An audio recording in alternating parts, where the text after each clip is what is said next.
Let me get my sunglasses. I can't do. On behalf of the National Historic Cheesemaking Center located in Monroe, Wisconsin, I want to welcome you to our interviews that we're doing of current cheesemakers in Greene County and Wisconsin. I'm Virgil Leopold. Don Sorn is on video for us. Today is Wednesday, August 7th, 2013, and we're out the Deppeler Cheese Factory, which is located about 5-6 miles southwest of Monroe. With me is Silvan Blum, who is the cheesemaker here. This is the Deppeler cheese. I'll be real honest, I didn't know this was here. A lot of people don't. We're out in the podunk. It's, people have associated this factory with Albert Deppeler for so many years. Correct. And Albert Deppeler was associated with Chalet Cheese Co-op for so many years. They didn't realize that he bought this factory in the late 1950s, and Fritz Kopp was cheesemaker here for many years. Fritz was the cheesemaker. This is the cheesemaker. I did not realize that. Yes. Okay. Yes. Who was before that? What happened before that? Can you go back before that? Was a gentleman by the name of Ernie Schneider. Okay. Ernie, I knew Ernie. He would come buy cheese after he retired. And I don't know who the cheesemakers before that. It started off as a Swiss plant. Okay. Ernie was a brick maker. But it was closed by the farmers in the mid-1950s. Okay. So it sat idle for a while. It sat idle for a while. And Albert Deppeler bought the factory from the co-op, from the farmers. Okay. And he started Fritz Kopp making cheese down here. They made brick, smear brick, and Limburger. And then in the early 1980s, Fritz switched over to Baby Swiss. Okay. And then how long was he here then? Fritz was here until 1997. And then I took over. You took over. I had been working here. Fritz mentored me. He didn't hold anything back. Okay. He taught. He was a great teacher. I've been working in this factory for 25 years. Okay. And since 1997, I've been. Is this where you started? I actually started at Chalet. Okay. I needed a job.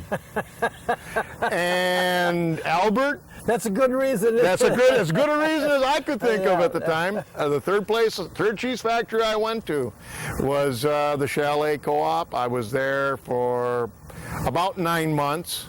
Got my license. All right. To make cheese, and then I came down here. Would you just go into that? Because we hear so often, people think when you walk into a cheese factory, it's a lot of the larger ones, there's one cheesemaker. No, there's multiple cheesemakers. How do you get your license? When you need to work in a factory for at least 6 months. Okay. And you better be hands-on in the make room. All right. You take a test with the state. They test your knowledge on the making procedure for an actual type of cheese that will be made, that you will be making in your plant. All right. You have to write one of those. You have to know milk testing. You have to know antibiotics. You have to know a myriad of skills. You pass that and you get your license. Okay, so do you get most of that knowledge from being there at the factory, or is there research you have to do, or how does that work? The knowledge comes from being hands-on at the factory. Seeing that, so you That's pick up right. all that. You're That's working right. on each one of those areas to be able to do that. So Yes. you started in 83, 84, somewhere in that time period. Okay. So then you've been here since 84, 85, somewhere in there. And what do you 84. make here, Silvan? We make primarily Baby Swiss. Okay. I do make a 22-pound wheel of regular Swiss. All right. And approximately 1/3 of our production is kosher. We have. You're another one of those kosher factories Yes. that's here in Greene County. Yep. The first time I heard about that was when Don and I were interviewing up with Josh Erickson Yep. up at Silver Yep. Lewis. Same organization that he makes for, we also make for. World Cheese in Brooklyn, New York. Okay, now you were, I think, just at the Greene County Fair. Yes, we were. With your Swiss. Swiss, How that's well did Swiss you wheat. do, Silvan? We got first and second. Congratulations. Thank you. I watched that and I thought, oh, we're going to be going out to see Silvan. I've got to bring that up. Yeah. You did really, really Yes, well. thank you. So you do that. So you're not a cooperative, or you are a cooperative? This about 8 years ago, this last January, Albert Deppeler sold this to the Chalet Cheese Co-op. Okay. So officially, right now, we are Chalet Cheese Deppeler Factory. Got it. All right. So that makes it a cooperative. So we're part of the co-op. Yes. Okay. We are part. All of our milk comes from the farmers that are in the Chalet So Co-op. how many farmers haul into this, and how much milk do you bring in a day? We process 26,000 pounds of milk a day, 5 days a week. It's not always the same farmers. The milk haulers have the latitude to bring because in. you're part of that larger co-op. But we're part of you the. can It's change all that. farmers that are members of the co-op. So you make about. We're making about 2,300 pounds of cheese a day. Again, it's that 10-to-1 ratio that we keep Yes. talking about. Yes. So what do you do with your whey then? Our whey goes to the Saputo plant in Monroe for it further does? whatever they do with it. Okay, whatever. Okay. Yep. Wonderful. Can we go inside now and see Absolutely. the guys at work Sure. and then see what's going on inside? Absolutely. So Don, we'll go inside and see what happens. Well, we're inside the factory right now with Silvan Blum, and what are we in right now, Silvan? Okay, we are in the warm room. 90+% of our production is in 40-pound blocks Okay. that go on for further cutting to slabs to 2-pound, 1-pound slices, whatever. So you send that to some other. That goes out of company, here. That's whoever? right. That's right. All we do is make the 40-pound blocks. Okay.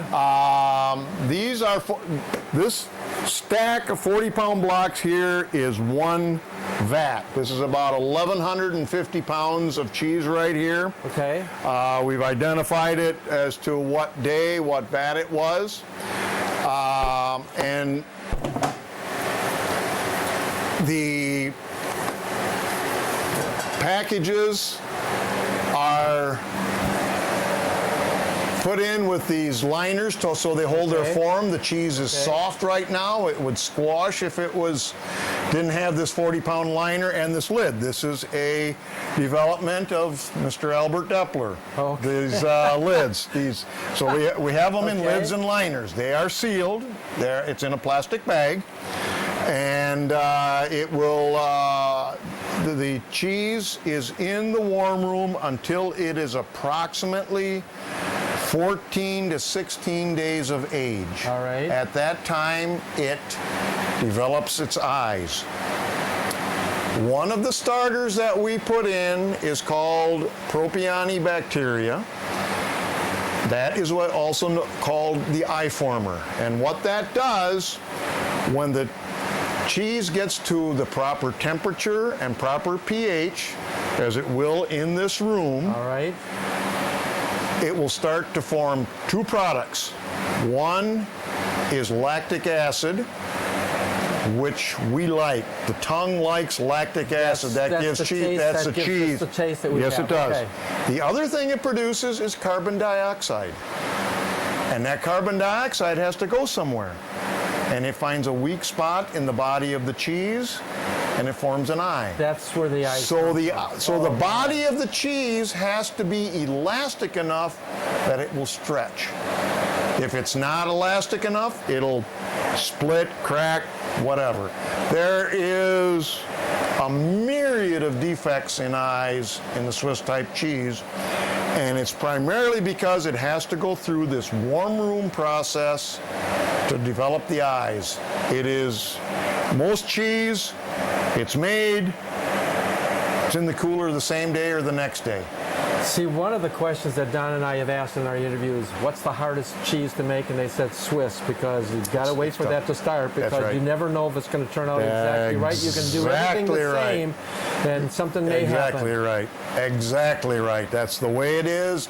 Swiss, any cheese that forms eyes. Okay. Your Swiss type cheeses, the mountain cheeses of Switzerland, your Goudas even may have just a little bit of eye that has a little process to it.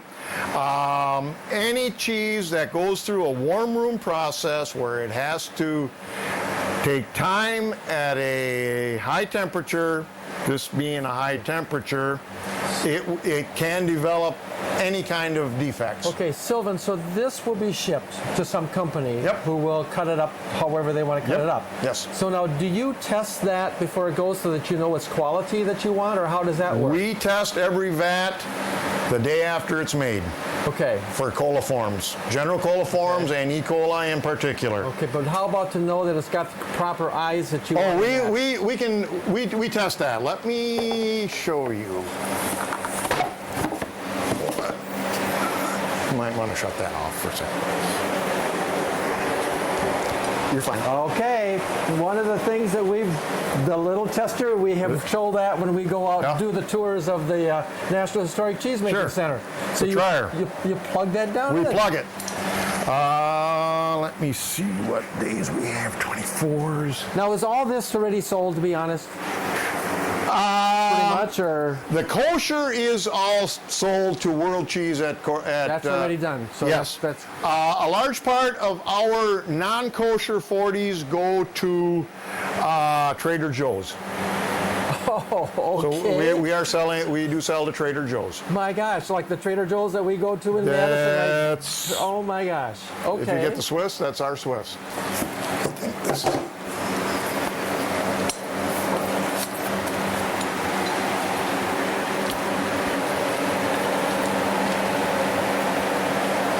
There it is. Okay. Oh, this is starting to make an eye. Wow. It's got a nice size eye here, a small eye here, another small eye, but this will be ready in maybe tomorrow. Okay. Probably 2 days. So that eye will get larger. That will get larger. And other eyes will form and then too? other eyes will form also. Oh, we've never seen this. Correct. This is really great. That is correct. So this is what we look for. We like to see eyes all the way, not on the surface. That is a defect, but just below the surface, all the way the entire plug. So this one has a ways to go. Does somebody grade that, or you just grade it yourself? How does that? Ours is ungraded. Okay. This is strictly if it has nice eyes, good flavor, good body. Okay. It's a saleable product. Now, the kosher cheese that you have there, does that milk have to come from someplace special then? We do 2 grades of kosher. Okay, so we heard about that too, that there are levels of. Yes. What we have. Let's see, what do we have here? I'll find one. Here we go. Don, we've never had this kind of thing before, and I'll bring it over. That to be able to see that. That's absolutely marvelous to see how they do that. All right. This is what is called Migdal Swiss. Okay. That's one of their grades of Swiss. It is made from our milk. Okay. From our own farmer's milk. The rabbi has to mark each block, just like this. So he comes right out here? He comes here. He has to put the rennet in. Oh. Part of the law. So when the process starts, he's right there. He's there. Okay. He has to, that's part of their law, that he has to put the rennet in physically himself.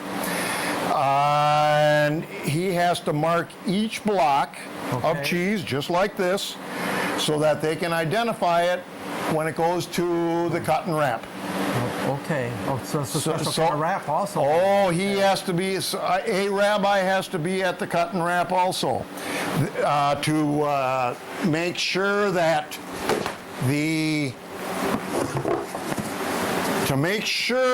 the utensils and equipment used have not been used for non-kosher since they have been cleaned. Okay. It's all tied up in the enzymes. Oh, It's all enzymes that they're How did you worried get about. involved with this? Or has this been going on for some time here? We have been doing this for probably close to 20 years. Okay. We've been making Swiss cheese for World Cheese. They came to us, said, would we be interested in making? And Albert and Fritz Kopp sat down and talked to them about it, and Great. we've been working at a good relationship with them ever since. The second grade of Swiss, and we'll be making that next week, we don't make as much of it, is what's called Halem Swiss.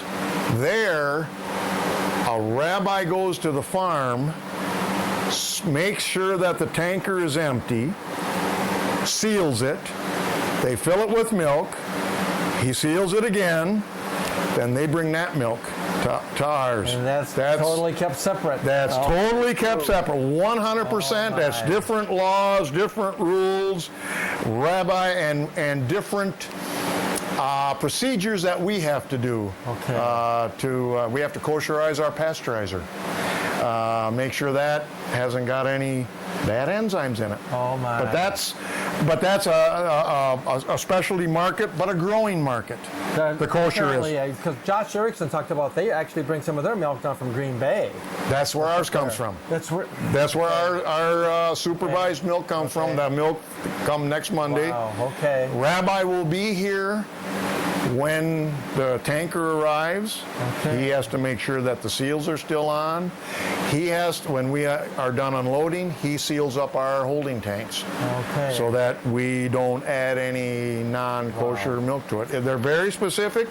It's a good market, a growing market, and we're glad to have it. Well, you showed us some things that we have never had on any of our tapes so far. So this is really Good. great. Can we go inside the factory Absolutely. now? See what they're doing in there. Absolutely. So we'll go in there. Okay, here we are again with some liners. These are liners that go on our 40-pound blocks. Okay. We put them around the block. Oh, okay. And lid on bottom, lid on top, and that's what gives the piece of cheese structure while it's in the warm room. Okay. What's the machine right there? Okay, that machine is a multivac. It seals the bags, the plastic bags. Okay. To keep them from molding or bacteria getting onto the cheese. Before we go in, you just said something about the Edelweiss factory, Yes. the town hall. Yes. You said your father? My great-grandfather Okay. was the first cheesemaker at Town Hall when it was built in 1936. He made Limburger there. Everybody Okay. thinks it was always a Swiss factory. It was not.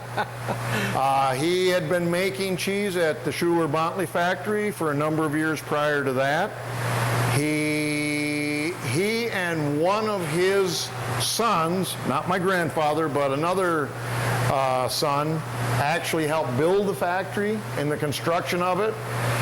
He was there until 1949 when he retired at the age of 72. And that's when the farmers actually closed the factory then for a brief period of time. Okay. They remodeled, they added on, and it became a Swiss factory after that. Otto Munz, Baylor were there after that, and then Walt Otto Cranbill. Munz was the cheese maker at the factory that my dad hauled to, Ridge Dairy, out in County Trunk Y. Okay. So I know Otto from back there. You know Otto. Okay. But cheese making runs in your blood, doesn't it? Yeah, yes it does. Actually, one of my great-grandfather's brothers was a lifetime cheesemaker. One of his sons was a lifetime cheesemaker. A couple of them dabbled in cheesemaking for a brief period of time. We did skip a generation, but then I'm back in, so I'm actually fourth generation. You sort of like it, don't you? I do, very much. Okay, we'll go inside now. Okay. This is what's called a finishing vat. Okay. That's the cheese gets put in there, and it is 1,150 pounds of what would become Swiss cheese, baby Swiss cheese, all in one block. Okay. Tomorrow morning we will cut that into the 40-pound blocks and salt it. Okay, so is it in a brine then, sort of like, or No, we do not brine. You do not brine. We do not brine. And I know everybody flips when I tell them that. Everything is dry salted. Okay. We dry salt twice, then it goes into the warm room. So why do you like that process better than a brine? It's cleaner. Okay. Number one, less maintenance, because a brine needs to be maintained, changed, cleaned, added to all the time. And the type of cheese that we have, that we make, the baby Swiss does not do well in a brine for whatever reason. Well, obviously you've done okay. Yes, You've we won have. some awards with it. Yes, we have, thank you. So can we go in here now? Yes, we can. Okay, okay, we're inside now. Actually, the whole process of cheese making is going on. So you want to tell what's happening here, Silvan? Okay, what we're doing here, this is the make room. This is where the cheese is made. What it looks like as a final product is determined here. Okay. We start with approximately 13,000 pounds of milk, pasteurized. We add starter culture to it. Starter culture that will give it the properties that we want the final product to have. After a certain amount of ripening time, we add rennet to it. Rennet is a coagulant.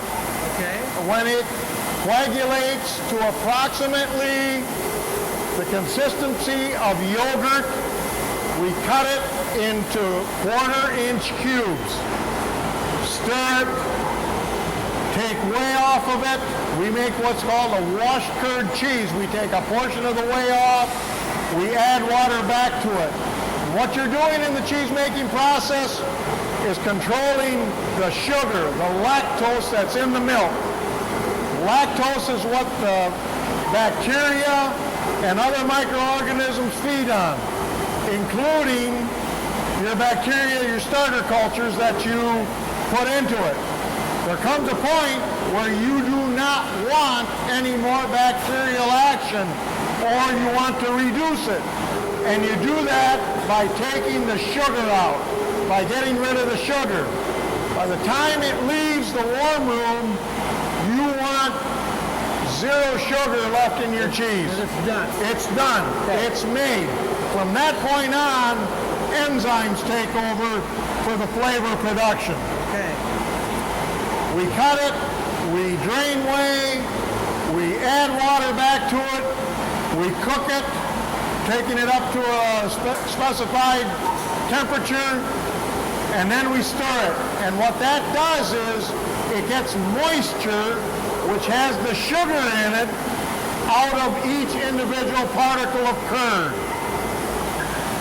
Right now, what the guys are doing is they are taking the curd and whey from our first bat that we made this morning. Okay.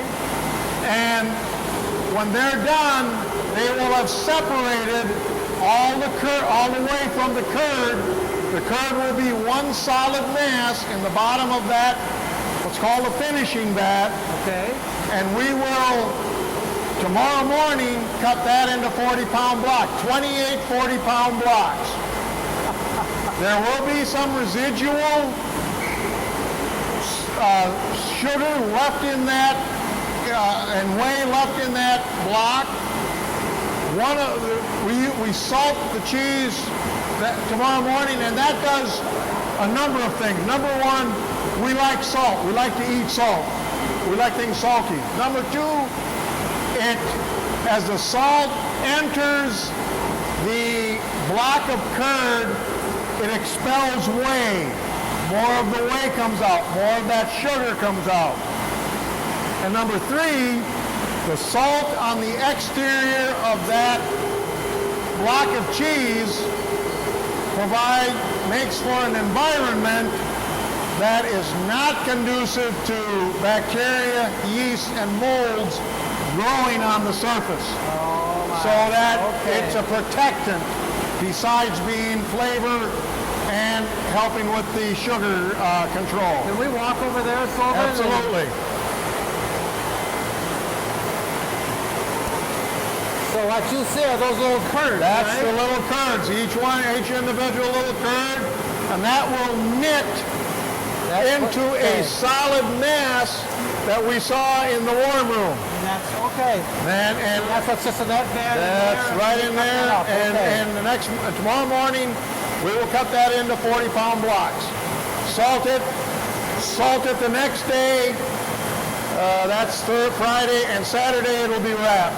Okay, And so go to the warm room. how do you know when it's ready to do all this? Is it by feel, Everything is by the clock.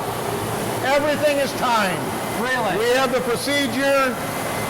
Back in the days when the cheesemakers, especially on the Swiss, were making it from raw milk, non-pasteurized milk, there was a lot more variation in the milk.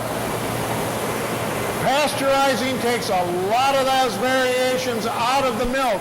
So we have a much more controlled process than when they were doing it with the raw milk. Does anybody make any cheese today with raw milk? Yes, there is cheese made with raw milk, and right now that's a fad that's getting to be very popular. They want to make, Right. it can have more flavor. It can have other characteristics that are acceptable, but it may have some characteristics that are not acceptable if you get something growing in there that you don't want. That's something you want to stay away from, I That think. we want to stay away from. We will not make anything that is not made from pasteurized milk. We make a very uniform product year-round. Coming from a farm community, as you know, Yep, milk from the cows changes with the seasons. absolutely. Milk changes every day. It's just a minuscule bit different today's milk than yesterday's milk. And you can tell it by the seasons. So how do you respond to that then? Because if you We do several things differently. okay, The pasteurization, of course, is the big factor that levels Right. the playing field for us on the Swift. okay, We may need to use more rennet to get it to coagulate properly. okay. We do also add calcium in the form of calcium chloride. We may need to use more or less of that. We may need to, the set or when it's coagulated may vary by 5 minutes, Okay. depending on what type of milk that we have. So while there's a science to this, there's an art to it also. It is a combination of both. And if you don't have both, you're in big trouble as a cheesemaker. And that's why we've had some success in Green County. That's right. We've got these quality cheesemakers who do that. The Do you cheesemakers. still reach in and feel the curd to know, or do you? Oh yes, we do. But that's more of an afterthought than a before thought. Because you've got everything else Yes. all set to go. My uncle that was a cheesemaker was, I asked him one time, what's the best way to, know when Limburger's ready to dip? You got to feel the curd. Yep. Well, these guys are really busy. Yep. So, but how many guys do you have working We here? have 4 people working here, including myself. And how long do you intend to stay in this fine business? That's hard to say. As long as this old body Can take it. can take it, I'm going to be here. Well, Silvan, you have showed us some things we've never seen before when we've gone out. This has been marvelous. We've talked about plugging and grading and all that. We've never actually seen it. We've talked about this, but we've never actually seen it. So all of that. This has been just a wonderful, wonderful interview. Thank you so much. And thank you for coming. You bet. Well, we didn't quite end because we're showing this right now. You want to explain this, Silvan? What's going on?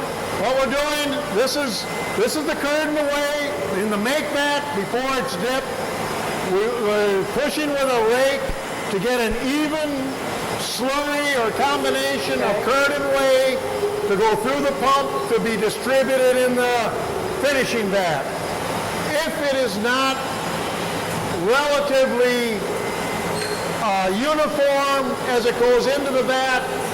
What will happen is we'll get uneven sized blocks. It'll be different on one end versus the other end. There'll be more whey, less whey, and that slurry, the pump, it goes through at the same rate, and whether it's all whey or it's all curd, makes a difference in how it goes through the distributor. So as much as we talk about automation in the whole process, there's still handwork, isn't there? Oh, absolutely. Absolutely. There's a lot of handwork to be able to do that. Oh, yes. Great. Sounds good. Thank you.